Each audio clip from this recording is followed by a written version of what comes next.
everybody. Happy Sunday, September the 26th of 2021. It's actually been a pretty quiet weekend for me. I was traveling all last week for work, so that's why you didn't see anything last week. And also, I'm kind of recovering from a little bit of jet lag and just kind of having some quality family time. Zeus here has a locust, and somehow he's gotten into a whole bunch of stickers. So that will be fun this evening. So mostly what I did is I mowed the majority of the yard. I still have just a little bit left. Ow, buddy, that really hurts. Ow. And then I cleaned out the front beds, which desperately needed it. So that's a good feeling.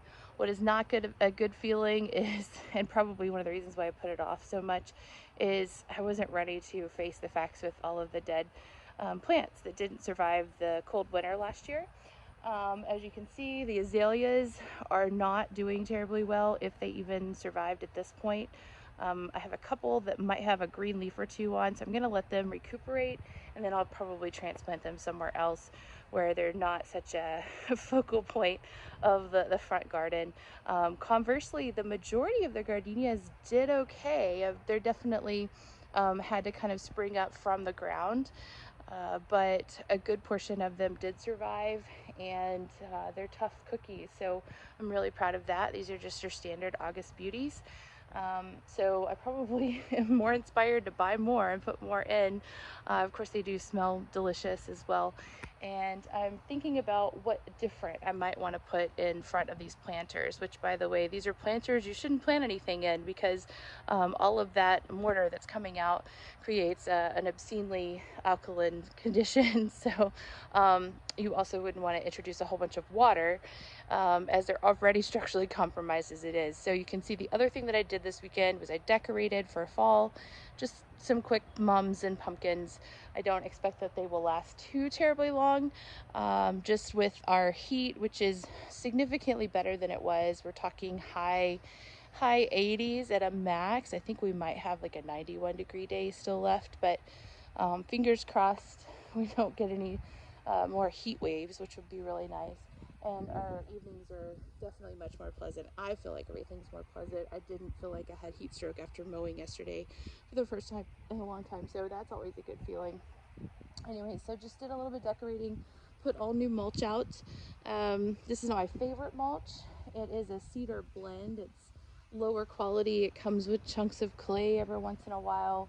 I question whether everything's cedar, but it does smell a little bit like cedar, and in these times you kind of take what you can get. So I'm grateful for that. But back to the planters, what I'm thinking is I wanted to see a contrast in texture anyways, and maybe what I'll do is not even go for a different blooming plant.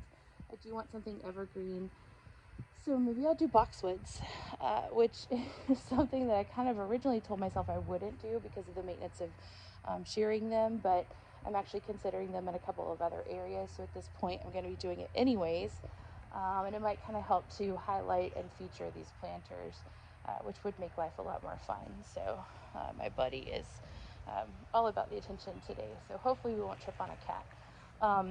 Anyways, other than that, yeah, just really sad that some of the plants didn't make it. I have a little pecan tree. I'm going to see if I can transplant. They don't transplant too terribly well, though. And then I had this discovery. So I don't know if you guys can see. I'm not going to get too terribly close to show you, but big old wasp nest. I actually noticed wasps going back and forth yesterday when I was sitting on the porch, and didn't go to investigate. But this is a new kind of wasp. This is not the kind that I'm normally dealing with. The normal ones that I deal with make that cellular structure. These are different, and in doing my research, it appears that they are attracted to areas where lights are left on all night, because that attracts bugs that are their prey. And just to give you maybe a reason why that would have changed this year, there's a gas station that went in and they don't have full cutoff light, so we get this blaring blue light. I'm not a fan. All night long. Yes, it does make this bedroom completely bright, and basically this whole side of the house you can't see the stars or anything. So not a fan, and I think maybe that's kind of what's inspired this. So I get to take that down. So just in my research, what I'll be doing is waiting till nighttime, which again, it won't even be dark on this side of the house, but it'll be the best I can do, and try and take those down. But VFD, y'all be looking for me because I'm a little concerned about this one. But I just haven't gone that direction in a while, so that's a lot of wasp. Anyways, not to be deterred, the kitties are doing just fine. They don't really seem to care at all. And it feels really great to have everything just a little bit cleaner. So I'm looking forward to being able to walk in and out afterwards. Anyways, everybody's honking at me. So you guys have a really great rest of your weekend, and we will talk soon.